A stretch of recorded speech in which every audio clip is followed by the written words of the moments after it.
시청자 여러분 안녕하십니까? 대장동 게이트는 2달 전부터 이낙연 후보 지지자들 사이에서 떠돌고 있었다고 합니다.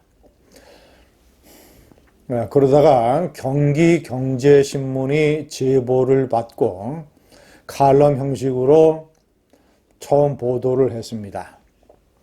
그런데 바로 화천대유 측에서 허위사실 명예훼손으로 고소를 해버렸습니다.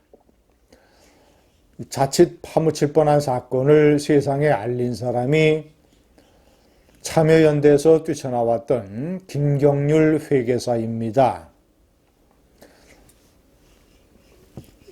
조선일보 김윤덕 기자가 김경률 회계사를 만나서 오늘 아침에 인터뷰 내용을 보도를 했습니다. 여러 가지 김경률에 관한 개인 스토리, 시민사회 단체들의 문제점, 대장동 게이트의 내막, 이런 것들이 실려 있는데 제가 핵심 포인트를 정리를 해봤습니다. 첫 번째, 결정적으로 김경률이 이 대장동 게이트를 파헤치게 된 동기는 SK증권이라는 가면을 썼던 천화동인 7명의 비밀, 천화동인 1번서부터 7번까지 파고 들어가니까 주소, 기타 등등 사무실 이런 것들이 다 똑같았다고 합니다. 그래서 이거는 SK증권이라는 가면을 쓴 일종의 특정 금전 신탁이라고 하는 가면을 쓴 투자자들의 모임이구나. 화천대유의 관계사니까 이 화천대유와 청화동원이 핵심이겠구나. 파고들어서 세상에 알렸고 조선일보부터 취재 보도가 시작이 됐습니다. 두 번째, 지금 화천대유 측과 그리고 이재명 성남시장 측, 성남도시개발공사 측은 이것이 신도시 개발 사업이라고 하는 것은 시간이 오래 걸리고 하이 리스크가 있기 때문에 그 하이 리스크를 짊어지고 뛰어드는 민간 투자자들과의 합작이 불가피하다. 그리고 그들에게 어느 정도의 이윤을 보장을 해줘야 된다. 이런 식의 논리를 펴고 있는데 이것을 정면으로 반박하고 있습니다. 도시개발 작업에서 가장 어려운 것이 토지 작업, 이른바 땅 작업. 땅을 소유하고 있는 사람들로부터 그것을 동의를 얻고 사들이는 일인데, 이것이 성남의 뜰이라고 하는 도시개발공사와 합작 이 회사를 만들어서 성남시의 공영개발로 해서 땅을 쉽게 매입할 수 있었다고 합니다. 그리고 인허가 작업도 성남시가 주도를 해서 했고, 그리고 당시에 부동산 경기가 안 좋아서 이익에 대한 전망이 불투명했다. 이런 것도 전부 다 거짓말이라고 합니다.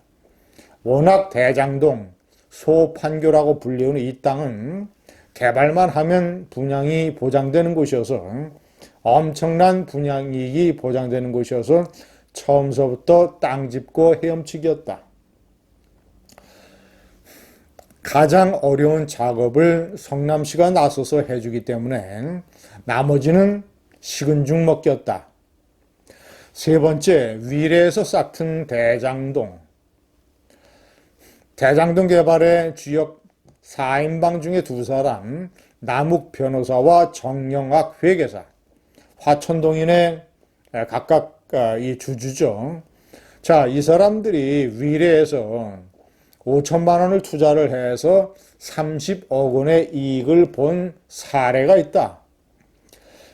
이것은 모의고사였고 본고사 때는 성남시의 이익 지분을 크게 줄이고 민간 측의 배당 수익을 대폭 늘려서 엄청난 수천 원의 이익을 보장받을 수 있었다. 위례는 대장동의 어머니였다. 자, 네 번째, 참여연대와 결별한 사연. 김경률 회계사는 재미있는 인물입니다. 전라남도 해남 출신입니다. 자, 그리고 연세대학교 철학과를 나왔습니다. 대학 다닐 때는 노동운동에 뛰어들었다고 합니다. 자, 그러다가 군대를 갔다 온 다음에 앞으로 먹고 살 길이 막막하다라는 생각에 공인회계사 시험을 봐서 합격을 했고, 자, 그러니까 회계법인에서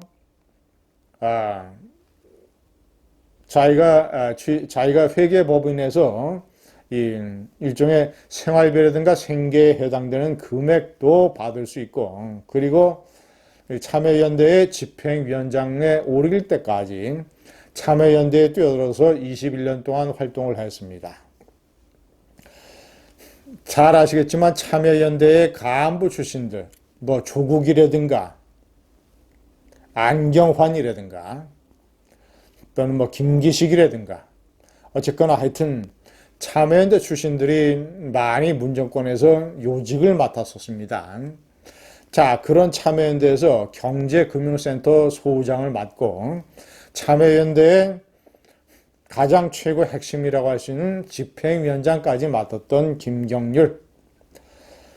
조국 사건이 터지고 조국의 사모펀드가 권력형 펀드가 뭔가 문제가 있다라는 의혹을 발견을 해서 참여연대 명의로 이것을 비판하는 성명을 내자고 했는데 참여연대가 이에 반대를 해서 결국 그동안 쌓였던 시민사회단체에 대한 불만, 이런 것들이 폭발을 해서 참여연대를 뛰쳐나오게 됩니다.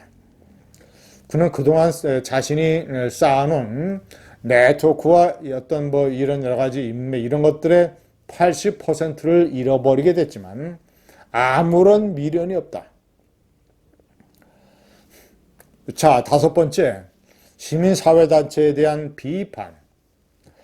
문재인 정권의 권력을 감시할 수 있는 기관들, 기구들, 예를 들자면 시민사회단체라든가 언론이라든가 이런 기구들이 상당 부분 그 기능을 상실해서 내가 계속 떠들어댈 수밖에 없다.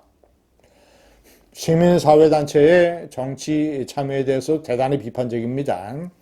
뛰어들었다가 한 4년 정도 국회의원을 하고 정치권의 언저리에서 떠도는 모습이 대단히 보기 싫었다. 재미있는 표현도 있습니다. 문재인 정부의 정의, 평등, 공정이 탁현민 비서관의 소품 정도로 전락해 버렸다. 문정부 들어서 감찰, 견제 등 내부 통제 기능이 완전히 말살되는 걸 목격했다.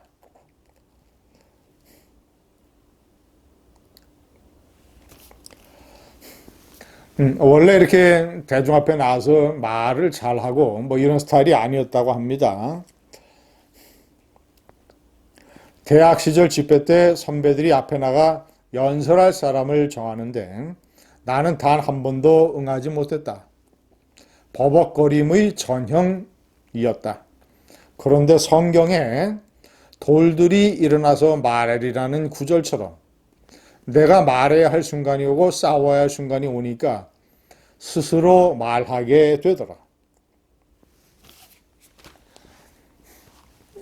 김경률은 좌파에서 뛰쳐나와서 조국 흑서를 공동으로 쓴 저자 4인 중에 한 명이 됐습니다.